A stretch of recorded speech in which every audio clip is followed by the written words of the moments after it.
That's the best question that we're going to have all day today. The high school experience. We're doing something. We all came through high school. We all understand how formative that is, right? And the high school experience, whether it's sports, football, or basketball, or band, or theater, or clubs, or whatever, make a huge difference in young lives, right? You know that. And the impact that you have as a coach in any one of those areas, just like a teacher, can be life transformational. It can be transformational for amazing things. It can be transformational for not so good things or bad things too. And the idea that we want to help coaches in every way we can to be the best they can be for the young people that they're responsible for because they took on that job of coaching them is something that's really important to all of us. It should be important to all of us. It's important to the Harbaugh Coaching Academy, to us, and we want to help out where we can.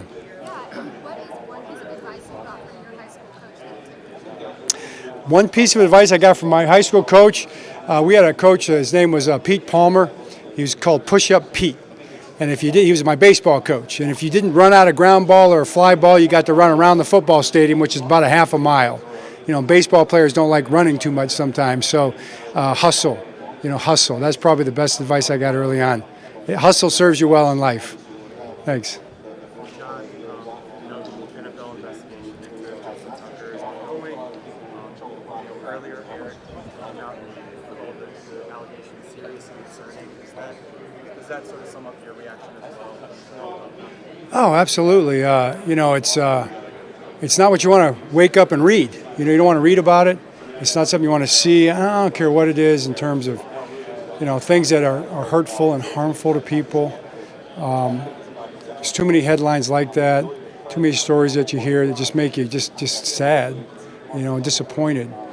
And you don't want to ever see a circumstance, a situation, especially as if it relates to, your world where, anybody's made to feel less than great when they come and are involved in a work experience somewhere, and as it touches all of us in our lives, we want to do everything we can to make sure that this is just the opposite, that everybody feels like they have a great work experience. You guys have been at our place every day, and you know what we try to do with that. So that's just really a tough deal, and the NFL is looking into it.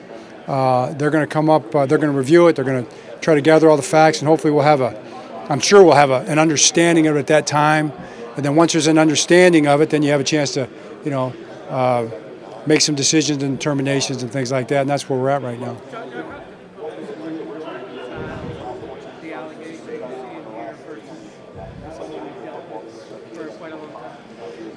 Yeah, and that's what we're waiting to try to do is reconcile it. That's what the process is for. That's why you've got to come to an understanding if you can about what happened. We've all got questions, but nobody knows exactly what happened. So let's see where the review takes us. John, when did you first kind of learn about the allegations? Second, when you met specifically with Chelsea? Yeah. I learned after Eric told me, I think right before it came out, maybe the banner had called Eric and told him that there was something coming out. We didn't know anything about what it was going to be, so I knew what it was when I read it. And then, I don't know, a week and a half, 2 weeks after that, I gave Justin a call on a Sunday morning, and we had a conversation about it and talked about it. More about, just more from a perspective of being together for all these years, kind of what he was going through and, what he was dealing with that and kind of how he was handling with his family and things like that. And that was really what we talked about. Can you say it again? When a situation like this rises to such a national level, Great question. When it rises to a national level, how do you approach it? Really, it's not so much about like what level national or what level of attention something gets. It's the fact that it's so important to somebody in our program. I mean, to me, it's like people walk in the door in this job, you've kind of, God appointment, sometimes we call it, but things come up all the time. You could be dug deep in the middle of some football-related task, and someone walks in your door with something that's number one important to them, and they're talking to, the boss, so to speak, or the head coach or whatever, and they need your time and they need your attention. So to me, it's exactly the same as any one of those conversations that you'd have. Right. Yeah, well, sure. It's, every position is important. We're going to look at every single position, but certainly different years you look at different positions. We're looking at kickers. I mean, we're looking at a lot of positions. We're looking at every position, but I'd say, the kicker position would have been a priority no matter what, because Justin's our kicker. We love him, and I expect him. Would have always expected him to keep going forever, but nobody goes forever. So we've got to look at every position like we do.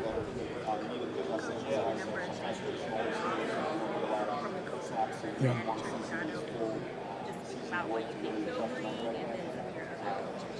All the big picture of the coaching changes. Yeah, that's the thing that we found in the last 3, 4, 5 years. We've had a lot of coaching changes and different reasons for different coaching changes. Guys have gotten opportunities. We've had a lot of success, and that's a good thing, but it's a challenging thing because, from the coaching side, there's nothing more important than your staff, and we have a great coaching staff. We've had great coaches come through. I'm going to be talking to Anthony Weaver and Mike McDonald later today. And those guys are two of the great coaches that kind of have helped us become what we are as a program. So I'm excited about Chuck Pagano. Chuck's been there before. He's coming back. He's a great coach. He's a great guy.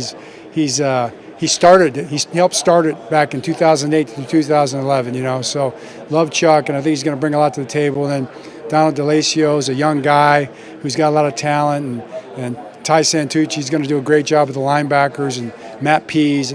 Really happy with all those guys. Defensive tackle rotation, draft goes deep at that position. Seeing like game, having game practices. How eager you to look at this maybe defensive tackle class and maybe being a fine rotation It starts there. It starts on the offensive and defensive line. So we're going to be looking at both lines really hard. You look at every position. It gets a deep running back class from what I've been told too. So we'll be looking at that position too. But yeah, game-wrecking defensive tackles, kind of a big deal. Pass pressuring defensive ends, that's kind of a big deal too.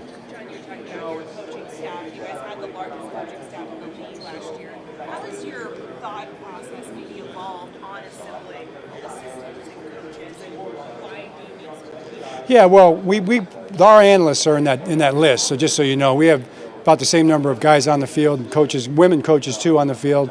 We have the most women coaches in the league, which I'm really proud of that. We got a very diverse coaching staff. I'm really proud of that.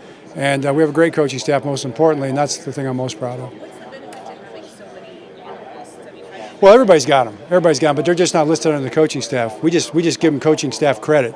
I think the Browns have 24 people in their analytics department, so that would make them the biggest coaching staff in the league. John, you mentioned the women's coaches. Obviously, you guys have been near the forefront of that. Have you guys had any conversations in windows and the way you put applications? You guys have, the women's coaches. Oh, the women's coaches, okay. Number. Yeah. Been kind of at the forefront. Yeah. Have you guys had any internal conversations, after those applications? Our women coaches are doing a great job. They're coaching football. They're contributing to our team. They're learning. They're younger coaches in the weight room, on the football side, through the administrative, through the analytic part of it. We have some great young people coaching for us, and I'm excited about that. What's that? You mentioned that the running back class. Are there any other position groups or just in general that stand out to you about this draft? Yeah, that's probably a better Eric question. I personally watched the tackles and guards right now so far on offense. That's what I've gotten through, and I like a lot of those guys. So that's what I can speak to.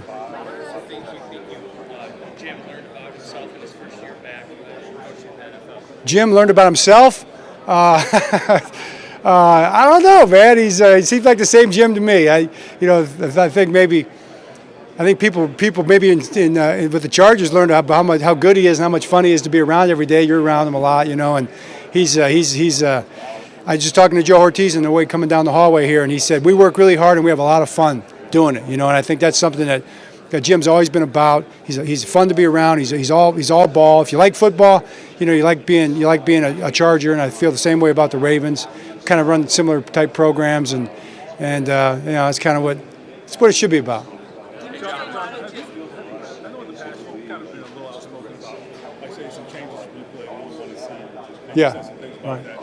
Whether it be that or any other rule change, have you ever over the years maybe taken a step up, talking to your colleagues across the league and trying to express your viewpoint maybe change opinions. I don't know. I'm Oh. interested in that process, how it goes from idea to. That's a great question. I have been very involved in that, and you can ask anybody that, and they'll probably tell you that yeah. He's been a little bit of a pain about that, but the thing I appreciate about the league is there's great dialogue with that, and they do. Like Roger wants to hear everybody's opinion, and Troy wants to hear everybody's opinion. And those guys are kind of at the top of the food chain there, and it kind of works from there through the competition committee and all that. So they're great. No, I haven't always gotten what I've suggested. I think most of the time that they should be doing what I think is right. But the coaches talk a lot too. And as far as replay, let's do as much replay as we can that makes sense. Some things don't make sense in replay, but to me, the idea, the end of the deal should be to get it right as much as we can. And with technology, that allows you more and more to get it right through different avenues of replay. Quick follow-up. When you have internally in your organization, you got one vote, right? Yeah. Do you guys ever have to kind of come to an agreement on it and see things differently? We do. Steve is the boss. Steve ultimately makes the call, but he listens to all of us, and then it's not too often where like he doesn't. We all come to an agreement. I think one of our philosophies is that we agree to agree. And you got to come to it might be it's either or a third option or a fourth option or some way of looking at it that melds all the ideas together. But we always try to agree to agree. Talk about your coaches. Talk about your coaches moving on, staffing is Yeah. because of that. How much pride do you take in having a coaching tree and developing Yeah. Thanks. I do. You take a lot of pride in that, You take a lot of pride in the fact that your coaches are going off and they're doing well. And you kind of see the personality of the teams that they coach or the units they coach. And you feel like, man, that looks familiar to me, And that's something that you do. You take a lot of pride in that. And especially as you get older, you start feeling better and better about that. So I love our guys. And, I don't love playing against them all the time. That's not so much fun, but you love what they're building. Hey, John, speaking of rules, earlier, you referred to this question as a coaching question, so I'll ask you now. Yeah. In the event you were to lose Ronnie in free agency, would you be comfortable going to Roger in year 2 on the left side? Absolutely. Yeah. That'd be one of the options we could go to. It would depend on the draft and different things like that in free agency. I think we'll probably keep Ronnie. Hopeful that we will. But if we don't, we'll have an option, and that would be one of them for sure. And guard-wise, Voorhees, you like him? Oh, yeah. Voorhees got a great shot at that. He looked really good at the end of the year when he played, and there's other guys in there, too, in that mix. Was it because of injury that he kind of fell out of the rotation? Yeah, it was early in his career, and it just someone came in there and played really well. I mean, Pat went in there and played great, and that was the better option. But Andrew was working all the way through and developing. Then all of a sudden, boom, he's back on the field. You guys don't see the practices, but then he's back on the field and he played really well. And that was because of all the work between then and when he got his opportunity. John, speaking of rules, the Tush push. What's your The Tush push. what's your feelings on that? And Okay. you obviously have a Mark Andrews play, like similar to it. So what's Yeah. your thoughts on whether it should be banned? Well, to me, it's okay. You got to take all those rules holistically. Okay, what effect does one rule change have on the next thing? So if you take out the tush push, then you're going to take out all pushing. Okay, so guy can't be downfield and the offensive lineman come running in and push the ball carrier 5 more yards. You can't take one out and not the other. They're the same. Just like you're not supposed to be able to grab a running back and pull him into the end zone. That hasn't been officiated. They've allowed that to happen. That's already against the rules. How are you going to officiate that? So if we want to say that you can't help push a back, then you can take out the tush push. If you're going to say that that's still allowed, in my opinion, you can't take out the tush push. So I'm good with you. I'm okay with the tush push. Yeah. How important is it this offseason to add a pass rusher and being able to get home before and not having to send extra bodies in the way? Yeah, we believe in both. I think you want to be able to get there with 3. Maybe make them hold a little longer. You want to be able to get there with simulateds, where you bring 4, but it's not the guy they expect to come and make them hold the ball with coverage guys. You want to be able to get there with 4 rushers. Like some teams, the teams that have those guys, they do a great job of them. We have those guys too. We've done that a lot. You want to be able to get home with zone blitzes, with man blitzes, with all-out blitzes. We like to keep it moving. We like to keep people guessing. That's kind of our format. And 4-man rush, absolutely, big part of that. We can do 2 more. Eric was asked today, can you explain the policy and talk a little bit about it? In your mind, where does that policy as it pertains to justice? That's to be determined. I think that's to be determined, right? That's something we got to find out. That's what the review's for, to gain an understanding of what we're even talking about. You can't take an action without understanding, right? You got to get the facts and understand what happened as best you can, and then you take the situation for what it is. But the principle is the same. How do you define that principle, that term a little bit? Maybe we'll come out and make a definition of that at some point in time. That's something that that would be interesting to me. But I think everybody understands the idea there, and let's see where the review takes us. Last one. No, absolutely not. Absolutely not. Thanks, Coach. Okay, great. Thanks. All right.